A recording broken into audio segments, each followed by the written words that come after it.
नमस्कार, मी doctor LR. वाघ, Sharda homeopathy, Beed. आज आपण मुळव्याधामध्ये होमिओपॅथीचे काही औषधं वापरता येतात किंवा जे औषधं नेहमी किंवा सारखे मुळव्याधामध्ये वापरले जातात. या औषधाचा मुळव्याधामध्ये खूप साऱ्या रुग्णांना चांगला फायदा होतो. या औषधाबद्दल थोडं आपण जाणून घेऊया. मुळव्याधामध्ये होमिओपॅथीमध्ये सगळ्यात महत्त्वाचं औषध आपण वापरतो ते आहे अस्कॅलस हिप नावानं एक होमिओपॅथीचं औषध येतं.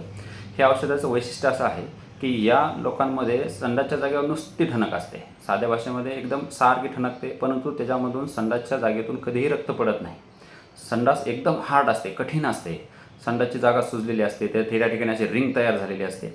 असे जर एखाद्या व्यक्तीला त्रास होत असेल तर त्यांनी अस्कॅलस हिप नावानं होमिओपॅथिक औषध येतं, ते औषध घेतलं तर त्यांना फायदा होऊ शकतो. त्यासोबत दुसरं एक औषध आहे की त्याला आपण लिल्लम टीक असं म्हणतो.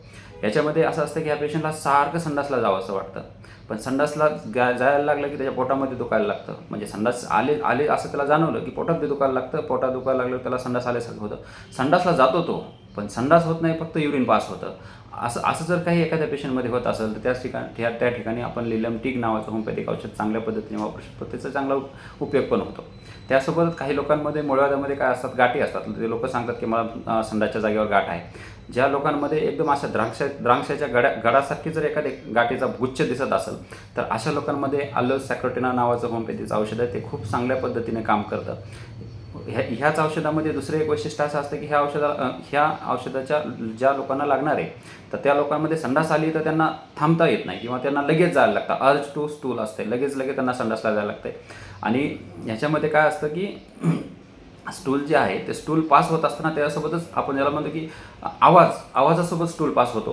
तर ह्या लोकांमध्ये आपण अल्लोसॅक्रोटेना नावाचं जे होमिओपॅथिकचं औषध आहे तर ते घेतलं तर त्याचा फायदा होऊ शकतो. त्यासोबतच दुसरे औषध आहे की जसे की नक्सोमिका आहे. नक्सोमिका औषधाचं एक वैशिष्ट्य असतं की ह्या लोकांमध्ये सकाळी कमीत कमी एक वेळेस जर ते संडासला गेले तर त्यांचे संडास कधी साफ होत नाही. त्यांना 2 वेळेस 3 वेळेस 4 वेळेस संडासला जावं लागतं.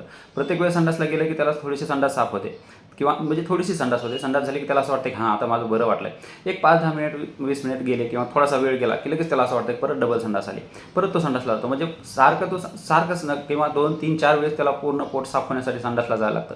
याच लोकांमध्ये एक वैशिष्ट्य असतं की नक्सोमिका ज्या लोकांना औषध लागणार आहे तर त्या लोकांमध्ये ते लोक वर्कोलिक खूप असतात. म्हणजे ते काम करणारे खूप लोक असतात.